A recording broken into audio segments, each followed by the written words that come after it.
இன்றும் புத்தகமும் நானும் பகுதியில் உங்கள் அனைவரையும் சந்திப்பதில் மிகுந்த மகிழ்ச்சி. இன்று டிசம்பர் மாதம் 31ஆம் தேதி இந்த ஆண்டின் இறுதி நாளில் நாங்கள் இன்று இருக்கின்றோம். இன்றைய புத்தகமும் நானும் பகுதியில் இடம்பெறும் புத்தகம் இதுதான், வானலைகளில் ஒரு வழிப்போக்கன்.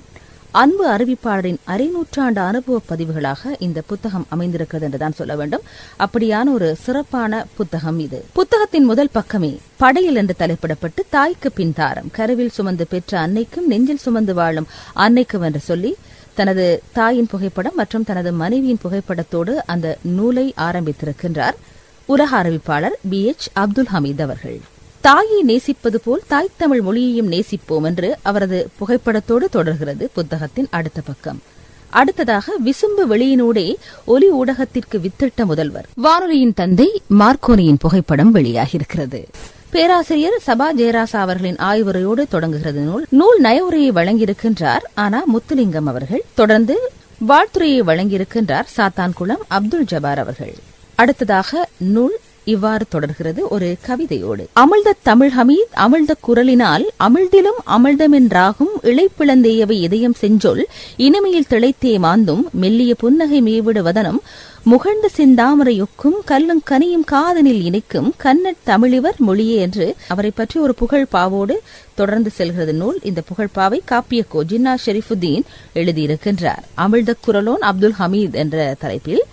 தொடர்ந்து நூலாசிரியர் உலக அறிவிப்பாளர் அப்துல் ஹமீத் தனது வழிப்போக்கனின் வாக்குமூலம் என்ற அந்த வாசகத்தோடு தொடங்குகின்றார் நூலை. எங்கே வாழ்க்கை தொடங்கும், அது எங்கே எப்படி முடியும், இதுதான் பாதை இதுதான் பயணம் என்பது யாருக்கு புரியாது. கவியரசர் கண்ணதாசனின் வரிகளோடு தொடங்குகிறது இந்த நூல். வாழ்க்கை பயணத்தில் நாம் எல்லோருக்குமே வழிப்போக்கர்கள். நமது பயணம் எதை நோக்கி, எந்த பாதையில் யார் யார் நம்மோடு இணைந்து எவ்வளவு தூரம் நம்மோடு பயணிப்பார்கள், எங்கே நமது பாதை பிரியும், பயணம் எப்போது முற்று பெறும், அனைத்தையும் நம்மை படைத்த சக்திதான் முடிவு செய்யும். பல்வேறு துறைகளில் தொடரும் பயணமும் கூட எங்கே எவ்வாறு ஆரம்பித்து எங்கே எப்படி திசைகள் மாறும் என்பதும் நம் கையில் இல்லை. இவனது ஊடகத்துறை பயணமும் அவ்வாறே. ஒலி ஊடகத்தில் ஆரம்பித்து பல்வேறு தளங்களில் மாறி பயணித்து இன்னும் திசையறியா களம் போல் தொடர்கிறது. பயணம் முற்று பெறும் முன் இதுவரை கிடைத்த அனுபவங்களை நாட்குறிப்பில் எழுதி வைப்பது போன்ற முயற்சியே இது என்று சொல்லி தனது நூலை தொடர்கிறார் உலக அறிவிப்பாளர் BH அப்துல் ஹமீத் அவர்கள். இந்த நூலை வாசிக்கும் போது ஒரு ஞாபகம் எனக்கு ஏற்படுகிறது. என்ன என்று சொன்னால், உலக அறிவிப்பாளர் BH அப்துல் ஹமீத் அவர்களை பிடிக்காதவர்களே இல்லை என்றுதான் சொல்ல வேண்டும். உலக நெஞ்சங்கள் அனைவருக்கும் பிடித்தமான ஒரு அறிவிப்பாளர், அதுதானே உலக அறிவிப்பாளர் என்று சொல்கின்றோம். 2007ஆம் ஆண்டில் இலங்கை வானொலியில் எனது பயணம் ஆரம்பித்த அந்த தருணத்தில் பல சிரேஷ்ட அறிவிப்பாளர்களால் நமக்கு பயிற்சிகள் வழங்கப்பட்டன. அதில் BH அப்துல் ஹமீத் அவர்கள், சிரேஷ்ட அறிவிப்பாளர் KJ கிருஷ்ணா அவர்கள், அதே போல சிரேஷ்ட அறிவிப்பாளர் மயில்வாகனம் சர்வானந்தா அவர்கள், இப்படியாக பல சிரேஷ்ட அறிவிப்பாளர்களால் நமக்கு ஊடக பயிற்சி வழங்கப்பட்டது. அந்த நினைவலைகளில் அப்துல் ஹமீத் அவர்கள் நமக்கு பயிற்சி வழங்கும் போது அவரை பார்த்து நான் வியந்த தருணங்கள் பல என்றுதான் சொல்ல வேண்டும். ஏனென்று சொன்னால், அவர் பேசும்போது சகல துறைகளையும் பற்றி நன்றாக அறிந்து வைத்து பேசும் ஒருவராக அவர் இருந்தார். எனவே அவர் பேசும் ஒவ்வொரு வார்த்தைகளிலும் அவர் அந்த விடயத்தை, அதாவது ஏதாவது ஒரு துறையை எடுத்துக்கொண்டால் அந்த துறையை ஆராய்ந்து அதில் இருக்கும் அத்தனை விடயங்களையும் அழகான முறையில் நமக்கு அவர் சொல்லித்தந்தார், கற்றுத்தந்தார் என்றுதான் சொல்ல வேண்டும். அவர் ஆசானாக இருந்து நமக்கு பல விடயங்களை கற்றுக் கொடுத்துக் கொண்டிருக்கின்றார் இன்று வரை என்றுதான் சொல்ல வேண்டும். சரி, இப்போது அவர் நூலை நாங்கள் தொடர்ந்து பார்த்து, வானொலிகளில் ஒரு வழிப்போக்கன் என்ற அந்த நூலில் தொடர்ந்து வானொலியின் நதிமூலத்தை ஒரு பயணம், வானொலியின் பிறப்பிடத்தை உலக அறிவிப்பாளர் BH அப்துல் ஹமீத் பார்வையிட சென்ற போது எடுக்கப்பட்ட புகைப்படமும் இணைக்கப்படும். இந்த நூலை வாசிக்கும் வாய்ப்பு உங்களுக்கும் கிடைத்தால் நிச்சயமாக நீங்களும் அகமகிழ்ந்து போவீர்கள். அப்படியான ஒரு அற்புதமான நூல். அத்தோடு பல பிரபலங்களுடான புகைப்படங்களையும் அவர் நான் ஆரம்பத்தில் சொன்னது போல இணைத்திருக்கின்றார்.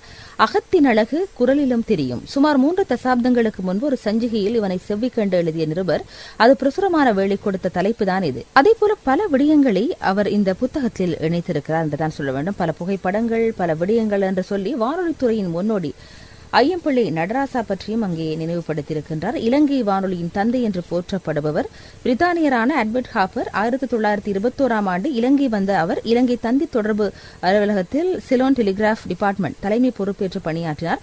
அக்காலத்தில்தான் வானொலித்துறையில் ஆர்வம் கொண்ட சிலரை ஒன்றிணைத்து சிலோன் வயர்லெஸ் கிளப் என்ற அமைப்பினை உருவாக்கி பரீட்சார்த்த முயற்சிகளை மேற்கொண்டார் என்று அது தொடர்ந்து செல்கிறது. ஹாப்பர் அவர்களது எண்ணத்தை செயல் வடிவமாக்கிய 3 அடங்கிய பொறியியலாளர்கள் குழுவில் உண்மையில் முதல்வராக பொறுப்பேற்றிருந்தவர் திரு ஐயம்பிள்ளை நடராசா அவர்களே என்பதையும் அவர் இந்த நூலில் நினைவுபடுத்தி இருக்கின்றார்.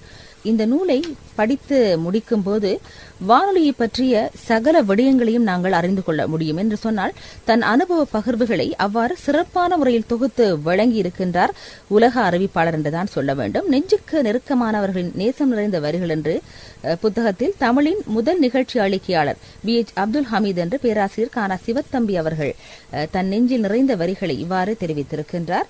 நான் ரசிக்கும் நடிகர் திலகமே ரசித்த குரல் திரு கமல்ஹாசன் உலக அறிவிப்பாளரை இவ்வாறு குறிப்பிட்டிருக்கின்றார் என்றுதான் சொல்ல வேண்டும். அதேவேளை இந்த புத்தகத்தின் இறுதி அட்டையை பார்த்தால் மூவரின் வாழ்த்துச் செய்திகள் இதில் வெளியாகி இருக்கின்றன. பேராசிரியர் கலாநிதி காவனா சிவத்தம்பி அவர்கள், தமிழின் முதல் நிகழ்ச்சி அளிக்கையாளர் BH அப்துல் ஹமீத் அவர்கள், மற்றெந்த வானொலி கலைஞரையும் விட முதலாவதாகவும் மிக சிறப்பாகவும் இதை செய்திருப்பவர் BH அப்துல் ஹமீத் அவர்கள். உண்மையில் அப்துல் ஹமீத் தோற்றுவித்த நியமனங்கள் தான் நிகழ்ச்சி அளிக்கைகளுக்கு மிக முக்கியமாக அமைகின்றன என்று அவர் குறிப்பிட்டிருக்கிறார். அடுத்ததாக உலகம் அறிந்தவர், உலகே அறிந்தவர், கலை உலகின் கலை களஞ்சியம், குரலைப் போலவே குரலால் புகழ் கொண்டவர், வாழ்க அப்துல் ஹமீத் என்று கவிஞர் வைரமுத்து எழுதிய வைர வரிகளும் இந்த புத்தகத்தை அலங்கரிக்கிறது.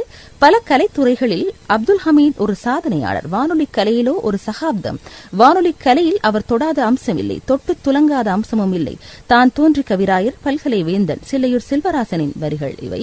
அவரின் இந்த நூலை நீங்கள் கட்டாயமாக அனைவருமே படித்து பார்க்க வேண்டும். வானொலிகள் ஒரு வழிப்போக்கன், மனநிறைவை தந்த ஒரு நூல். அன்பு அறிவிப்பாளரின் அரைநூற்றாண்டு அனுபவ பதிவுகள் BH அப்துல் ஹமீத் அவர்களின் வானொலிகளில் ஒரு வழிப்போக்கன் இன்றைய புத்தகமும் நானும் பகுதியை சிறப்பித்தது.